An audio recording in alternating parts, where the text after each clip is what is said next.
বর্ষবরণের দিনে বৈশাখকে স্বাগত জানাতে বা আপনজনকে মিষ্টিমুখ করাতে এই সন্দেশে জুড়ি মেলা ভার। দোকানের মতো বা তার থেকেও ভালো মানের ভাপা সন্দেশ খেতে চাইলে আপনারা এই রেসিপিটা ফলো করতে পারেন। প্রথমে 1.5 কেজি দুধ ভালো করে ফুটিয়ে নিতে হবে।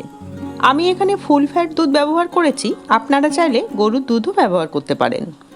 দুধটা কন্টিনিউ নেড়ে যেতে হবে যাতে করে কড়াইয়ের নিচে লেগে না যায়। এবার এই দুধ থেকে সামান্য গরম দুধ একটা কাচের বাটিতে তুলে রাখলাম। এই গরম দুধে কয়েকটা কেশরের পাপড়ি ভিজিয়ে রাখতে হবে।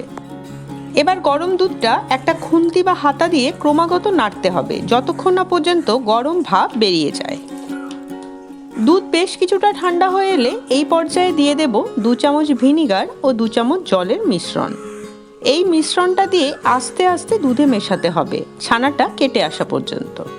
এবার ছানাটা জল ঝরতে দিয়ে দেব। একটা মিক্সিং জারে দিয়ে দিচ্ছি জল ঝরানো ছানাটা। একটা স্প্যাচুলা দিয়ে ছানাটাকে ভালো করে গুঁড়ো করে নিতে হবে যাতে মিশ্রণটা খুব মসৃণ হয়। এতে দিচ্ছি 1/2 কাপ চিনি আর কেশর ভেজানো দুধটা।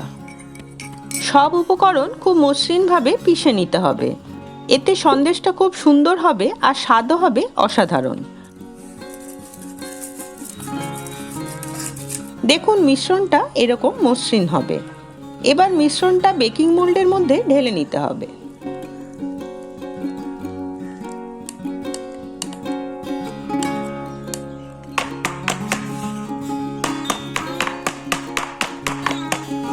কয়েকটা কেশরের পাপড়ি উপর থেকে সুন্দর করে ছড়িয়ে দিলাম।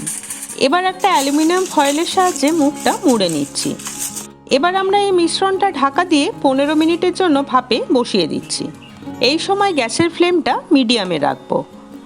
আমরা আগের থেকেই একটা কড়াইতে অর্ধেক জল আর একটা স্ট্যান্ড দিয়ে গরম হতে চাপিয়েছিলাম।